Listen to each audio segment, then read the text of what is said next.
네, 안녕하세요. 여러분들의 구독과 좋아요로 이 채널이 유지되고 있습니다. 네, 영상 속도는 1.5배를 추천드리는 바이고요. 네, 이번에도 어떤 소식이 나왔는지 같이 한번 내용을 보도록 하겠습니다. 한 주간 이슈 내용과 그 다음에 이번 주에 저번 주에 있었던 또 코인의 이슈사항 먼저 좀 설명을 드리고 그 다음에 나머지 내용을 좀 다뤄드리는 시간으로 한번 또 준비를 했으니 잘 참고하시길 바라겠고요. 보게 되면 22일 한미연합지휘 훈련이 22일부터 9월 1일까지 이루어지게 되는데 북한의 이슈가 나올 것인지 그것으로 인해서 원달러 환율에 또 영향을 많이 줄 것인지도 좀 봐야 될 것 같고요. 23일 삼성전자 제6회 보안기술 포럼이 23일자에 잡혀져 있으며 24일날 한중 수교 30주년이라고 하는데요. 아무래도 지금의 한중 간의 관계도도 별로 좋지 않기 때문에 이걸 어떻게 잘 좀 좋게 가는 게 더 낫습니다. 그래서 잘 풀어서 잘 나갔으면 좋겠고요.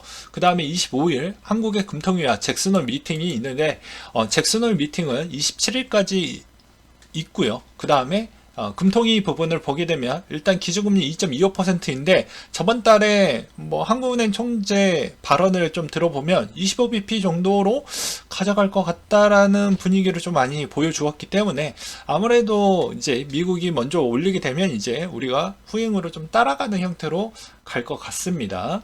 그 다음에 연준의 잭슨홀 미팅을 보게 되면 매년 각국 은행 총재와 경제학자 그리고 금융 전문가들이 모여서 금융시장에 관련된 토론을 좀 하는 자리이고요. 글로벌 긴축 기조, 인플레이션, 경기 침체 극복 방안에 논의를 할 전망치가 나오게 돼서 매우 중요한 부분이라고 보시면 될 것 같습니다. 그 다음에 26일 삼성전자 갤럭시 Z 폴드 4 플립 4 출시 예정이 일단 잡혀져 있고요. 사전 판매는 아무래도 8월 16일부터 진행을 해서 최근에 광고도 좀 많이 나오고 있죠. 그 다음에 엔터 쪽에서 트와이스 미니 11집 컴백이 일단 잡혀져 있다라고 합니다. 그 다음에 8월 말에 정부가 치포 동맹 가입 여부에 따른 결정권이 나온다고 하는데요. 치포 동맹은 미국이 주도하는 반도체 동맹으로서 한국, 미국, 대만, 일본의 4개국의 반도체 분야의 협력을 강화하는 방안인데 미국이 우리 정부의 8월 말까지 참여 여부를 확정을 좀 요구한 상태입니다. 그렇기 때문에 이게 어떻게 흘러가느냐에 따라서 상당히 좀 곤란한 위치에 있다라고 보시면 될 것 같습니다. 중국도 좀 챙겨야 되고 미국도 챙겨야 되는 이 시점에서 어떻게 가져가는 게 과연 국가한테 이득이 좀 잘 나올 것이냐 최적화할 수 있을 것이냐 이게 상당히 고민이 좀 될 것 같고요. 정부가 택시 대책에 따른 발표를 가져갈 거라고 합니다. 그래서 탄력 요금제에 따른 야간 중심 심야 택시 부분이죠. 공급력 증대 관련 대책 발표가 조만간에 나올 것이라고 하니까 이 점도 왜 그러냐면 팬데믹 때 어땠냐면 말 그대로 코로나로 인해서 택시에 따른 규모가 뭐 운행을 못하니까 배달 쪽으로 다 갔습니다. 이 나머지 인력이 다 배달이 50%를 다 가져가고 여기서 돌아오는 사람이 별로 없었어요. 돌아오긴 합니다. 늦게 돌아올 뿐이죠. 그래서 배달 쪽이 생각보다 아직도 핫하고 이제 코로나가 좀 봉쇄 조치가 했음에도 불구하고도 돌아오지 않다 보니까 이게 해결이 안 되는 거죠.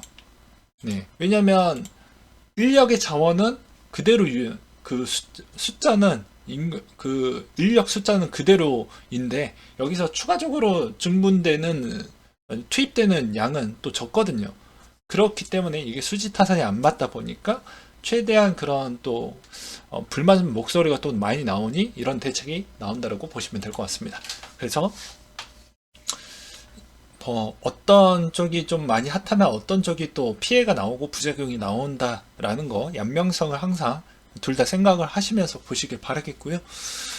그 다음으로 8월 셋째 주에 어떤 큰 이슈들이 좀 나왔는지 다시 한번 정리를 하고 넘어가도록 하겠습니다.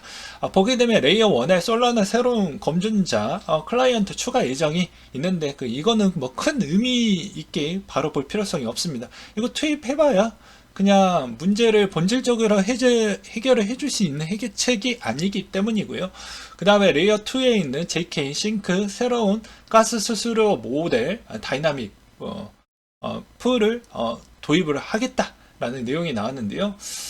아무래도 네트워크 부하의 분산을 시켜서 밸런스를 잘 유지할 수 있을 것으로 판단이 되어 가고 있는데 잘 될지는 일단은 좀 더 봐야 될 것 같다 라고 저는 말씀을 드리고 싶습니다. 그리고 유니스왑이 자체 재단을 설립하자라는 제안의 통과가 곧 임박을 했다라고 하는데요. 이 해당 제안은 총 12명이 이루어진 팀으로 운영비를 위해서 3년간 지원해 줄 것을 요구를 하고 있으며, 이 중에 추후 존재할 수도 있는 법적 제재 문제를 대응하기 위한 자금이라고 합니다. 또한 유니스왑의 그랜드 프로그램을 진행하기 위해서 추가적으로 또 돈이 좀 필요하고요.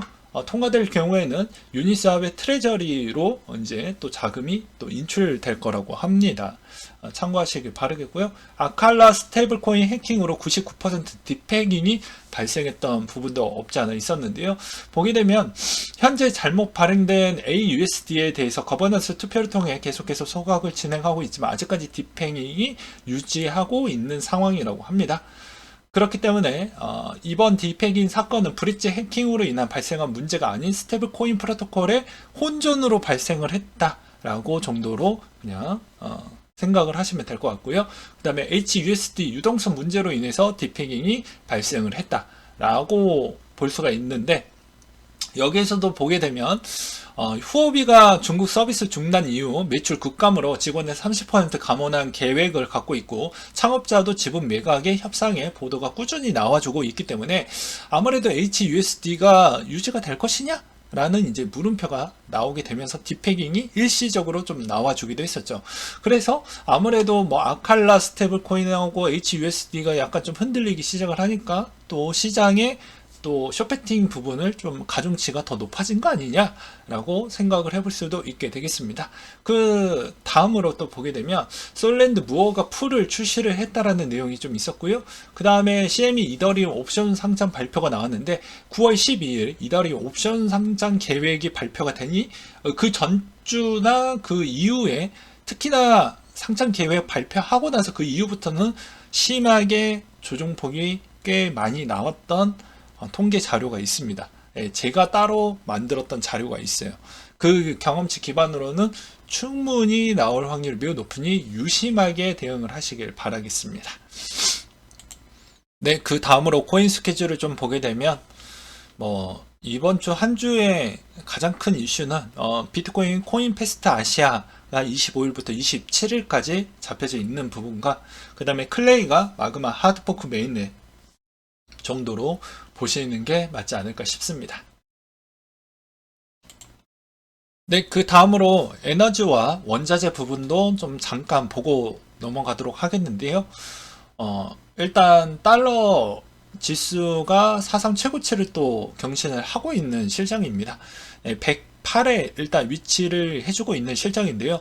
아무래도 9월 달에 있는 분위기가 생각보다 여러 가지 지표를 보았을 때 나쁘지 않았기 때문에 75bp와 QT까지도 적용을 하는 이 시점에서 달러 형태에 있는 집중화 현상이 계속 높아질 수밖에 없다라는 배경 하나와, 그 다음에 두 번째로는 아무래도 러시아와 우크라이나에 있는 관계도가 겨울에 이제 가까워짐으로써 그게 생각보다 사람들이 좀 더 몸을 좀 사리기 위해서 달러 인덱스 쪽으로 더 치중되는 현상이 더욱더 심해질 것이다 라는 분위기로 인해서 달러가 이번에 또 사상 최고치를 또 달려주고 있는 실정입니다. 근데 이게 약간의 모순이 22와 그 다음에 일본과 영국이 생각보다 빨리만 더 올려준다고 하면 이렇게까지 편중될 수는 없다라고 저는 생각을 하는데, 나머지 국가들의 개인적인 사정으로 인해서 같이 맞춰주지 못하다 보니까 물가는 생각보다 더 빠르게 잡히지 못하는 부분은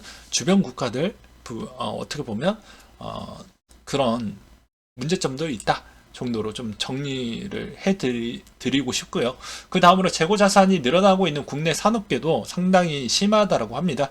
이번에 새롭게 출시한 삼성전자 갤럭시 신제품도 많이 못 팔릴 수도 있는 분위기이기 이고요. 그 다음에 디스플레이 부분은 사전에 팬데믹 때 엄청나게 구매를 했기 때문에 생각보다 그 다음이 과연 구매 능력이 나올 것이냐에 따른 물음표가 일단 나오고 있는 실정입니다.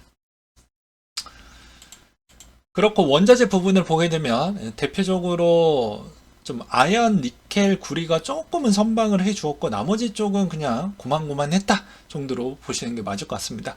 특히 보게 되면 곡물 추이가 생각보다 좀 플러스로 좀 나온 것처럼 보이지만 이 우측의 하단 쪽을 보게 되면 생각보다 많은 조정이 이루어졌고 이제 막 조금씩 다시 반등을 보여주고 있는 실정일 뿐입니다. 돈유 같은 경우도 지금 거의 뭐 파멸적으로 급락이 나와 주었죠. 네, 그렇기 때문에 이제는 원자재 부분이 그렇게까지 막 우리가 두려워할 만큼 많이 폭등하는 그런 시즌은 이미 지나갔다라고 보는 게 맞지 않을까 싶습니다. 왜 그러냐면 자원 개발을 해줄 수 있을 만한 주변 기업들이나 또는 국가들이 어느 정도 돈의 여유가 있어야 되는데 지금의 신흥국들에 있는 국가들이 그런 돈적인 여유가 없다라는 것이죠. 그래서 최근에 인도네시아가 한국에 방문을 하면서 같이 뭐 투자적인 이야기를 했지만 돈 빨리 갚아 새끼야 뭐 이러기도 했었죠. 그 다음으로 보게 되면 유가가 영향을 끼친 요인이라고 해가지고 보게 되면 아무래도 EU의 원유 제재 공급난에 심화가 좀 있었다. 그것으로 인해서 상승 요건으로 또 바라보는 부분도 있었고 그 다음에 하락은 아무래도 달러 인덱스가 너무 강하다 보니까 유가에 있는 조정이 조금은 더 나온 거 아니냐. 그리고 최근에 나왔던 내용 중에 하나가 또 가스프롬의 3일간 가동 중단이 될 수 있다라고 또 공지가 나왔던 게 있었습니다. 노드스트림 1의 가스 공급이 8월 31일부터 3일간 중단이 된다고 하는데요. 그냥 일상 정비일 뿐이다. 문제 없으면 다시 재개를 할 것이기 때문에 이 점을 좀 봐야 된다. 그래서 유럽의 천연가스 값이 또 급등이 나와주기도 했습니다. 과연 이게 제가 실시간 방송에서도 충분히 설명을 드렸지만 러시아 측에서도 어차피 이거를 잠그기에는 상당한 리스크가 있습니다. 왜냐면 언젠가는 경기 침체가 오기 때문에 중국과 인도가 그걸 다 충당하기에는 좀 어려운 부분이 있어요. 그래서 협상을 어떻게 잘 겨울에 가져갈 것이냐. 그러니까 빠르면 가을에서 좀 협상안을 가져가려고 하는 러시아의 입장과 우크라이나는 일단 배팅을 좀 하고 있는데 과연 가을과 겨울에 어떻게 흘러갈 것이냐. 늦어지면 늦어질수록 둘 다 손해일 텐데 그리고 우리한테 피해도 많이 갈 텐데 이걸 잘 풀어나가길 바라겠고요. 그 다음에 보게 되면 이더리움 클래시 이더 POW에 맹신을 하면 안 된다 라는 이야기도 나와주고 있습니다. 왜 그러냐면 아직 뭐 구체적인 가이드라인이 나온 게 없기 때문이죠. 그리고 아무래도 채굴 회사들이 이더 POW 쪽으로 좀 더 많이 오려고 하면 더 많은 그런 어드밴티지가 좀 있어야 되지 않겠습니까? 그래서 EIP 159 멀티시그 지갑과 연동시키고 TVL과 스마트 컨트랙트 검열 제도와 커뮤니티 주도권에 있는 부족 부분을 어떻게 해서든 좀 해결을 해보겠다라고 이렇게 되게 달콤한 이런 이야기를 좀 많이 해주고 있는데요. 쉽지는 않을 것으로 좀 보여지고요. 이더리움 개발자 테스트넷 이슈가 좀 있긴 했지만 예정대로 뭐 15일 날 진행을 한다고 합니다. 만약에 좀 늦어진다라고 하면 뭐 최근에 뭐 이야기가 나오고 있는 것 뭐 15일이 안 되면 약간은 좀 더 늦어질 수 있다라는 그런 이야기가 좀 돌고 있고요. 그 다음으로 보게 되면 엔비디아가 최근에 이제 실적 발표가 나오기도 했었는데 공포 2분기 실적이 나왔습니다. 엄청나게 많이 떨어졌죠. 이 영향은 암호화폐 채굴 수요의 폭락에 게이밍 부분이 실적이 급감했다라고 나와지고 있는데 아무래도 리오프닝에 맞춰가지고 이제 갇혀서 게임을 하는 것도 이제 질렸겠죠. 그래서 어떻게 보면은 지금의 게임 회사들의 있는 실적도 개박살이 났던 이유가 그런 거고 이제 어느 정도 여행 쪽으로 좀 넘어갔기 때문에 일시적으로 거기에 단기 일자리 부분도 좀 많이 늘어났던 배경도 없지 않아 있습니다. 그래서 엔비디아가 이제 앞으로도 실적이 괜찮을 것이냐, 암호화폐 채굴 부분이 생각보다 어느 정도 차지하는 비중이 분명히 있는데 이걸 어떻게 극복을 할 것이냐, 이게 좀 고민이 많이 될 것 같습니다. 그래서 엔비디아도 엔비디아 나름대로 고민이 좀 될 것이고 어차피 이더에서 상대적으로 이더리움 클래식이나 이더리움 POW 코인 쪽에서 상대적으로 좀 매력이 더 롱런하게 가야 엔비디아도 좀 나쁘진 않을 것 같은데 상당히 고민이 많을 것 같다 라고 보시면 될 것 같습니다. 그래서 저 게이밍에 나오는 저 10% 구간에 채굴 비중도 상당히 많이 내포되어져 있다고 보시면 될 것 같고요. 그리고 중장기적으로 보았을 때 엔비디아 같은 경우에는 어떻게 보면 자기의 소프트웨어에 있는 파워를 좀 더 키우려고 하는 것 같습니다. 그래서 보게 되면 이 소프트웨어 파워를 얼마만큼 빨리 키울 것이냐에 좀 집중하는 전략을 좀 볼 수가 있겠고요. 그 다음에 이번에 단기 조정의 시나리오는 다음과 같다고 하는데요. 선물 거래소의 스테이블 코인의 송금 후 쇼패팅과 현물 거래소 비트코인 덤핑과 스테이블 코인의 현물 거래소의 송금 부분과 그리고 현물 거래소에서 비트코인의 추가 덤핑해서 롱이 몰려있는 가격대까지 가격 하락이 좀 나올 것 같다. 그리고 3번에서 현물 거래소에서 송금됐던 스테이블 코인의 비트코인을 주축하는 부분이 될 것 같다라고 하는데, 이제 8월의 마지막 주에 거의 가까워지면 CME 선물 만기가 있습니다. CME 선물 만기 이전에 거의, 그러니까 어떻게 보면 일주일 전 때부터 그 효력이 발생을 하는데요. 그 분위기가 먼저 반영을 받기 시작을 하는데 좀 많은 변동폭이 있을 수가 있으니 상당히 조심하시기 바라겠고, 이것도 실시간 방송에서도 말씀드리기도 했었지만, 크립토 카운트 데이터와 그 다음에 최근에 이제 고래에 있는 움직임을 좀 파악을 해봤더니, 이번 주 주중 또는 저번 주에 스테이블 코인 수량이 거래소로 좀 많이 들어갔다. 근데 이게 선물 거래소 쪽으로 좀 많이 들어간 것 같다라고 저는 말씀드리고 싶습니다. 최근에 바이낸스에 있는 선물 거래량이 조금은 늘어나긴 했었거든요. 그래서 그런 측면도 좀 어떻게 보면 절묘하게 좀 맞아 떨어졌다라는 것과, 그 다음에 테더의 2분기 어음이 58% 줄고 은행 예금 32% 늘어났기 때문에 크게 문제될 점은 없어요 라고 이제 다시 한번 스테이블 코인의 이슈가 자꾸 나와주고 있기 때문에 한 번 더 사람들의 그런 공포감을 좀 내리기 위해서 이렇게 정기 증명 보고서를 월 1회 발간할 예정이라고 밝히기도 했었고요. 그 다음에 고래 거래량이 급증했다, 매도 타이밍이다, 이런 이야기가 나오고 있습니다. 온체인 데이터 분석업체 센티멘트에 따르면 도지코인과 시바이두에 각각 화요일, 일요일 고점을 기록한 후 큰 폭을 조정을 보여주고 있다라는 점에 따른 언급이 좀 없지 않아 있었고요. 그 다음에 영국의 소비 심리도 역대 최저치를 보여주고 있는데, 영국의 물가 추이는 사상 최고치를 좀 달려가고 있죠. 이건 에너지의 영향성 때문에 그런 것이지, 절대 소비 심리는 이미 저세상 밑으로 좀 내려가고 있기 때문에 이런 점은 좀 알고 계셔야 되겠죠. 왜냐면 사람들이 1년 동안 계속 이게 너무 천천히 체감으로 느끼는 게 아니고 빨리 체감으로 얻습니다. 그리고 그게 데이터가 좀 더 늦게 나오는 것 뿐이죠. 그 다음에 인력 감축에 불가피할 것이다. 글로벌 시장에서 인력 감축 870명이고 이제 5% 정도이며 감원 비용은 3천만 원에서 4천만 달러 정도 될 것 같다. 이제 3분기 영향부터 본격적으로 시행이 될 것 같다. 이런 이야기가 좀 나왔고요. 대부분 주식 전문가들이 이제 바라보는 시선은 이렇게 좀 평가를 하는 것 같습니다. 보게 되면 직접적인 외부 요인은 없었고 누군가 대량 매도한 것 같다. 그리고 이토로 시장 분석가는 연준의 센 긴축 경고로 인해서 위험자산 동조 하락한 것 같다. 이런 주장이 좀 나왔었고요.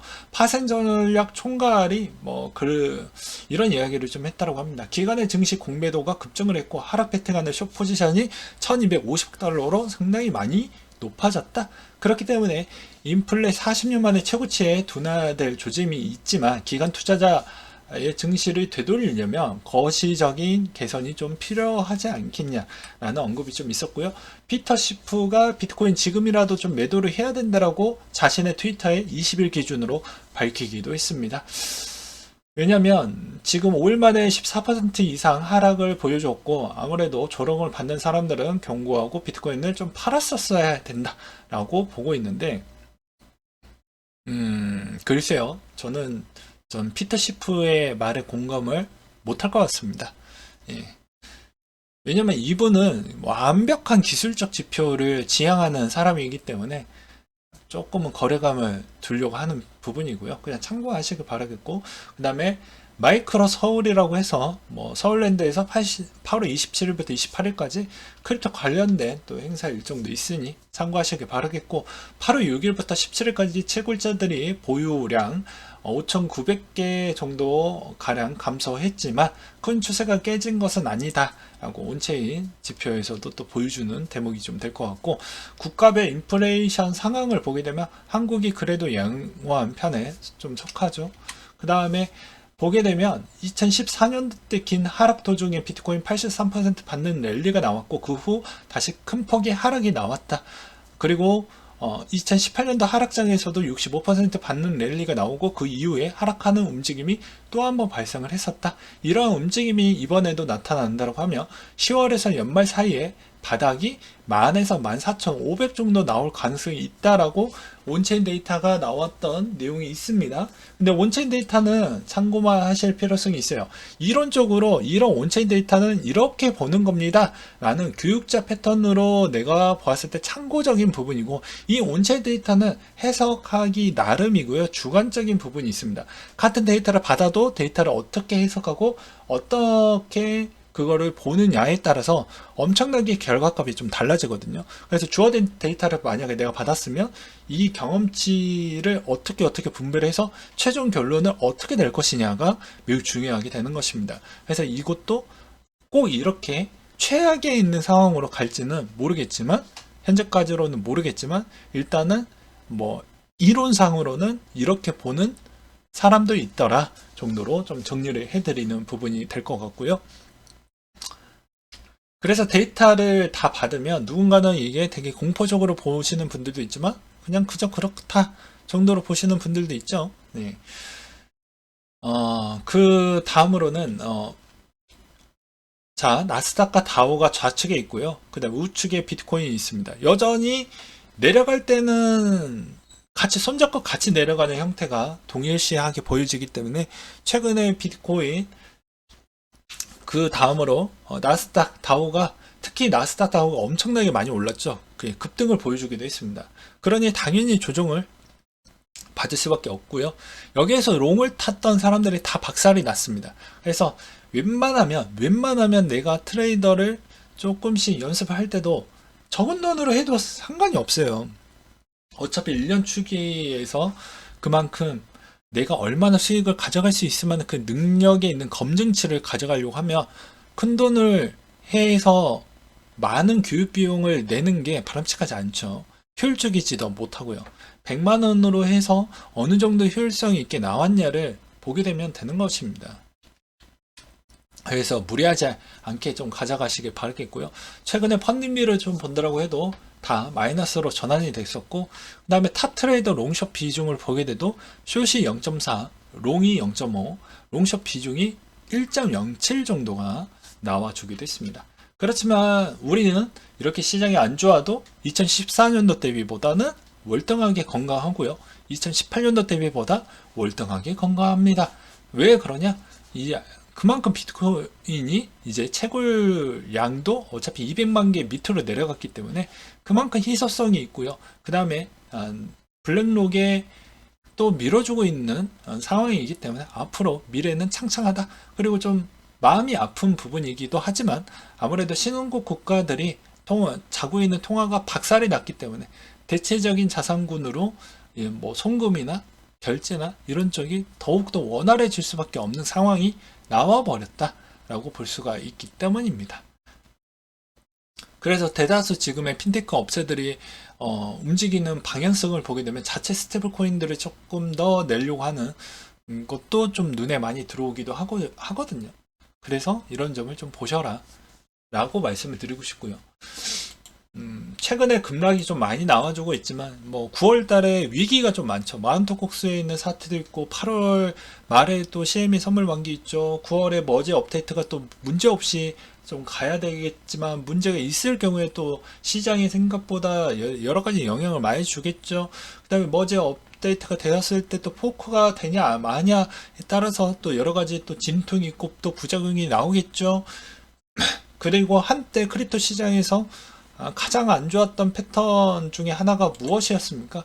이때까지 9월은 죽음의 9월이었기 때문에 이 죽음의 9월을 어떻게 잘 극복을 해 나가느냐도 우리는 좀 조심하게 좀 바라볼 필요성이 있다라고 저는 말씀을 드리고 싶습니다. 그래서 아무래도 이제 또 다우나 나스닥이 적당히 올라 주었으면 상관이 없는데 또 생각보다 내려갈 때는 진짜 이번에 정확도율을 보게 되면 거의 8, 90% 거의 비슷하게 나와주고 있거든요. 그렇기 때문에 웬만하면은 9월 달은 좀 기대감을 좀 더 내려놓고 보는 게 맞지 않을까 싶습니다. 그리고 역발상으로 좀 더 여러 개 된다고 하면 너무 드라마틱하게 만약에 이더리움이 많이 빠져주거나 막 그래 버리면 적극적으로 개입을 해보는 것도 나쁘진 않을 것 같죠. 저는 그렇게 좀 말씀을 드리고 싶습니다. 아무튼 이번 9월, 10월 여러 가지 문제점, 그리고 금리 인상, 그리고 QT도 같이 있는 이 시점에 있는 이 모든 안 좋은 게 9월 달에 거의 다 몰려져 있기 때문에 이거를 어떻게 잘 극복하느냐가 앞으로 비트코인의 분위기가 좀 많이 달라질 것 같다라고 말씀드리면서 이상으로 좀 마치도록 하겠습니다.